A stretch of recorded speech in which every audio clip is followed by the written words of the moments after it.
तो ये है मेरा आर्ट मटेरियल और इस ही आर्ट को यूज़ करके मैं रियलिस्टिक आर्ट बनाती हूँ। ये है नाइफ़। और मैं यहाँ बता देती हूँ, जब आपकी पेंसिल शार्प करते करते छोटी हो जाती है तो ये पेंसिल एक्सटेंडर है। ये सब ऑनलाइन आप ख़रीद सकते हैं। जितने भी मैं मटेरियल बता रही हूँ ये बेसिक यूज़ में आते हैं। पेंसिल को आप जब यूज़ करते हैं, शार्प करते हैं, तो वो छोटी हो जाती है, पकड़ने में दिक्कत होती है। तो इसको लगाने से ये ईज़िली आप पकड़ सकते हैं। उसके बाद मैं आपको दिखाने वाली हूँ मैं चारकोल पेंसिल। चारकोल पेंसिल मेरे पास में सॉफ्ट मीडियम है।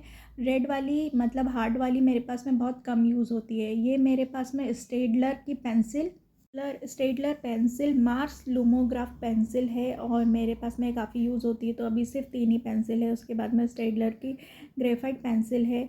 आप देख सकते हैं, मैं जूम करके बता देती हूँ। यहाँ पे चारकोल है, चारकोल की 2 है, सॉफ्ट मीडियम और स्टेडलर। और ये है art line pencil. Art line pencil अभी काफ़ी बिगनर्स यूज़ करते हैं। ये बहुत ही चीप मतलब सस्ता होता है और बिगनर्स के लिए बहुत ही अच्छा होता है। अगर आप बिगनर्स है तो आर्ट लाइन ही यूज़ करिए। आर्ट लाइन की पेंसिल मेरे पास काफ़ी ज़्यादा है क्योंकि मैं बहुत कम यूज़ करती हूँ। मैं स्टेडलर यूज़ करती हूँ। ये है मेरे पास इरेज़र के कलेक्शन।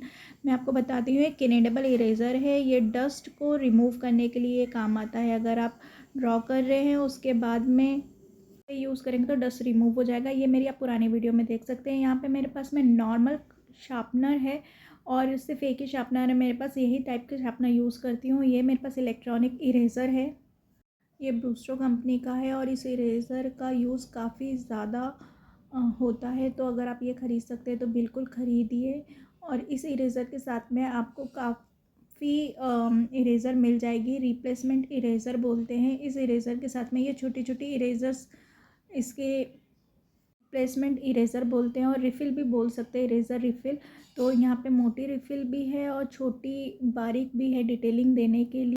तो मैंने इसे पैकेट में मतलब बॉक्स में रख रखा है क्योंकि जब पैकेट खोलने के बाद में ये इरेज़र इधर उधर गिरती घूम जाती है। तो मैंने इसको छोटे से बॉक्स में कम्प्लीटली सेफ करके रखा है। ये मेरे पास में पेंसिल इरेज़र है जो मुझे इतनी अच्छी नहीं लगी, तो मैं आपको सजेस्ट करूँगी कि आप स्टेडलर की ही पेंसिल इरेज़र लें। ये टॉम्बो का इरेज़र है और ये इरेज़र फ्लैट इरेज़र है। ये ज़्यादातर तो हेयर स्टाइल में यूज़ आता है, उससे ज़्यादा मुझे ये यूज़ में नहीं आया है। तो अगर आपको लेना है बिगनर से तो ये राउंड इरेज़र लें। ये बहुत अच्छा होता है। ये हेयर स्टाइल, आइज़ और काफ़ी ज़्यादा बारीक डिटेलिंग देने के लिए राउंड सारे एरिया में यूज़ किया जाता है। तो ये बहुत अच्छा होगा, तो आप यही लीजिए अगर आप बिगनर्स हैं। इसकी रिफ़िल प्रेस करेंगे तो ये रिफ़िल आगे की तरफ बढ़ती चली जाएगी, देख सकते हैं आप।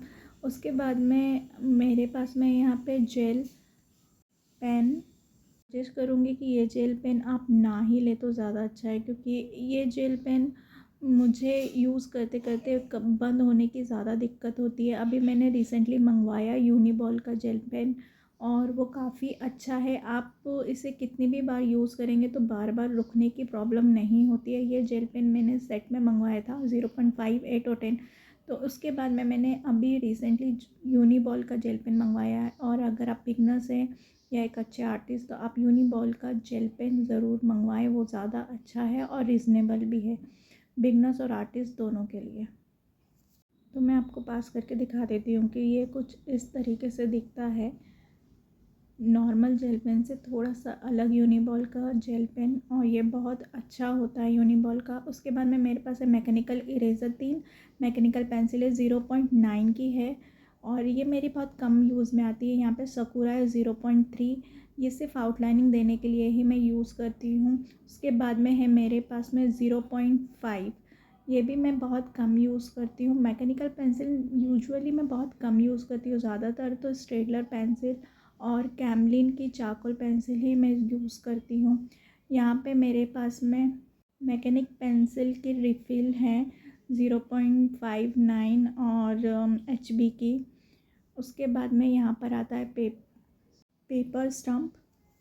मेरे पास में है सैंड पेपर और ये पेंसिल को शार्प करने के काम आता है, पेपर स्टम्प को क्लीन करने के काम आता है। और ये मेरे पास 2 पैक है, ये नया है अभी खुला नहीं है। ये काफ़ी काम आता है और काफ़ी ज़्यादा पेपर्स होते हैं इसलिए जल्दी ख़त्म नहीं होता है। मैं इसमें चारकोल पेंसिल को भी घिस के इसका डस्ट निकालती हूँ, पाउडर निकालती हूँ और वो अपने पोर्ट्रेट में यूज़ करती हूँ। आप ग्रेफाइट पेंसिल को भी घिस के इसका डस्ट निकाल के आप पोर्ट्रेट में यूज़ कर सकते हैं। अगर आपका स्टैम्प पेपर ख़राब हो जाए तो आप इसमें घिस के साफ़ भी कर सकते हैं, तो ये इसके काम आता है।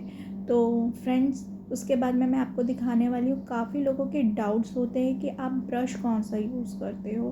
तो नॉर्मल मेरे पास में ब्रश है, जो मेकअप ब्रश यूज़ होते हैं वही ब्रश आप आर्ट में भी यूज़ कर सकते हैं। मेरे पास में है ड्रीम मेकर का ब्रश, और ये ब्रश मेरा काफ़ी पुराने हैं और काफ़ी अच्छी क्वालिटी है इन ब्रश की। और अगर आप लेना चाहते हैं तो यही ड्रीम मेकर का ब्रश लेंगे। बिगनर से थोड़ा सस्ता भी पड़ता है, ऑनलाइन में मिल जाएगा। और आप मेरे जितनी भी आपने अभी तक की मेरी ड्राइंग्स देखे होंगे, उन सब ड्राइंग में मैंने यही ब्रश यूज़ करा है। ये ब्रश मैं आपको दिखाती हूँ।